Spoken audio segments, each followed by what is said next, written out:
Sarah was a quiet soul, the kind of person who spoke more through her eyes than her words.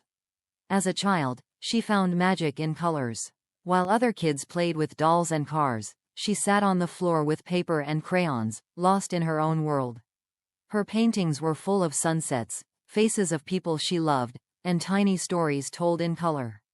Her father used to say, "You don't just paint with your hands, sweetheart.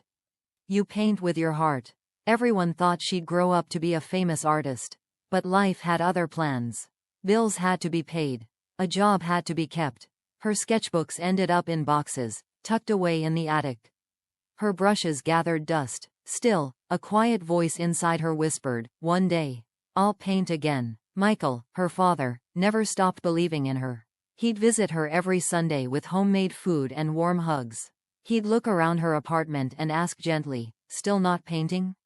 She'd smile, brush the question away, and say, "Not yet, Dad." Soon. He would nod, but there was a softness in his eyes that showed he was worried. Time was ticking. "Sarah," he said once, "you don't have forever. The world needs to see what you carry inside. Don't wait too long, okay?" She nodded, but her days remained the same. Wake up, go to work, come home, sleep. Her dream waited in silence. One rainy afternoon, Sarah was cleaning her closet when a canvas fell to the floor. It was old and dusty, but familiar. She brushed it off and gasped. It was a painting of her and her father sitting beneath a tree, watching the sky turn orange. She had painted it when she was 16. She stared at it for a long time, her fingers gently tracing the edges. The memories flooded in, his laughter, their conversations, the smell of his old sweater. She held the painting close and cried. It was the first time she had touched a brush in years. That night, she dreamed of holding an art show. People were clapping, her paintings covered the walls. And right in front, smiling, was her father. She woke up smiling, but then came the noise of her alarm. Back to reality, back to her office job. A week later, Sarah's phone buzzed during a meeting. Dad calling. She stared at the screen for a second and thought, "I'll call him back later." She pressed decline. That evening, she got another call. But this one wasn't from her father. It was from the hospital. Michael had passed away in his sleep. Just like that, he was gone. Her hands shook. Her knees gave in. The phone slipped from her fingers. She had waited too long. The house was quiet after the funeral. Sarah wandered into her father's study, everything just the way he had left it. His favorite mug, his old books, his reading glasses, and on the table, a white envelope with her name on it. She opened it with trembling hands. "My sweet girl, if you're reading this, I'm no longer with you. But I'm still cheering for you. I always will. Please, don't waste your gift. Paint, share, feel. Let your heart be loud again. Don't wait too long. Love, always, your dad." She broke down and wept. But in her tears, something woke up. The part of her that had been asleep for years. That night, she opened her old paint box.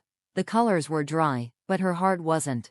She dipped the brush in water and began to paint, slowly at first, then faster. Her hands remembered what her mind had forgotten. She painted all night. She painted grief. She painted joy. She painted the dreams she had buried under years of waiting.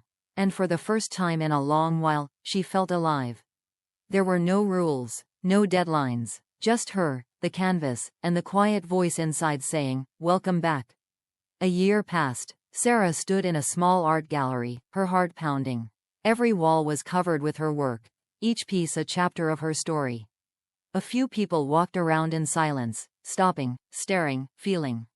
Some wiped their eyes, others smiled. One painting stood in the center of the room. It was the painting of her and her father under the tree, restored, renamed. "Don't wait too long." A man approached her and whispered, This reminds me of my daughter."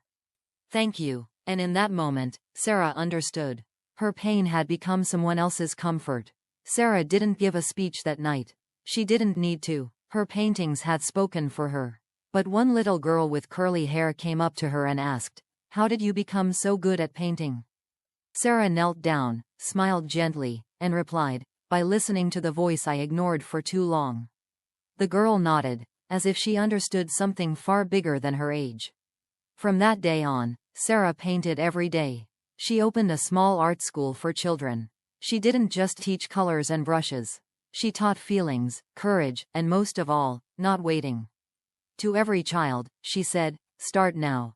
Even if you're scared, even if you're not ready. Do it scared, but do it. And slowly, a new generation of dreamers began to bloom.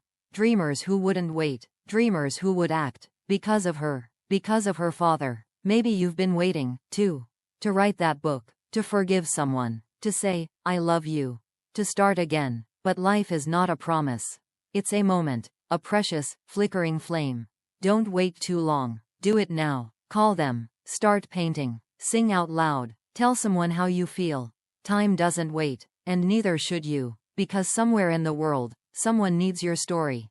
And someone in heaven is still cheering for you. Thank you for watching the video all the way through. If you like the video, leave a like and subscribe to the channel for more content like this.